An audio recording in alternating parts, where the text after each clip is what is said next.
So you may be familiar with this idea of going meteorite hunting, looking for meteorites are space rocks. And the reason we know that meteorites are not associated with the Earth is due to their chemical composition. So meteorites actually are pieces of space rocks that have survived the trip through the Earth's atmosphere.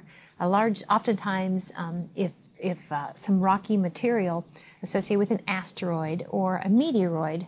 By the way, asteroid, we've talked about, is kind of rocky leftovers, and a meteoroid is just a smaller asteroid. If a chunk of material survives coming through the Earth's atmosphere, and because some of it's going to burn up, to actually hit the Earth, that's called a meteorite. So they can be quite worth a lot of money. So you see here a bunch of kids really enjoying touching this space rock.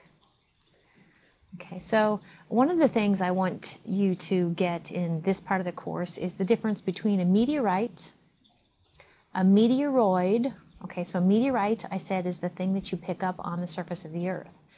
A meteoroid, think of that as a space rock still in outer space. Okay, and then there's a meteor.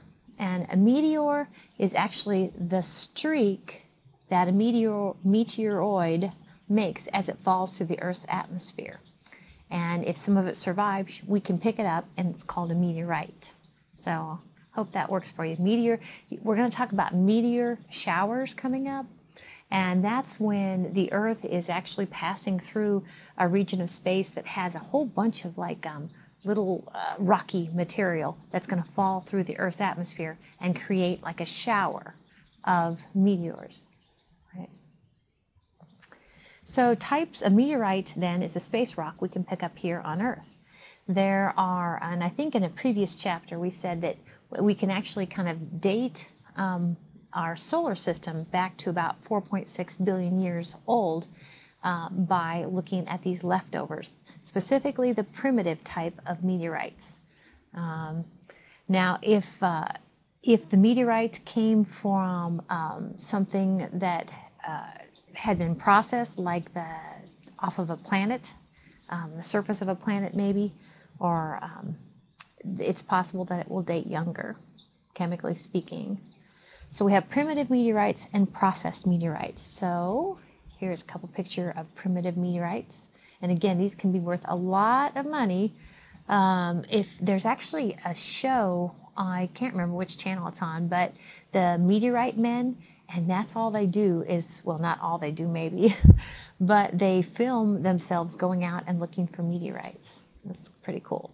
So these would be primitive meteorites and processed meteorites. So these would date younger than the 4.6 billion years. So there are special meteorites, special space rocks that we know that their origins was from the moon, or they were from the moon.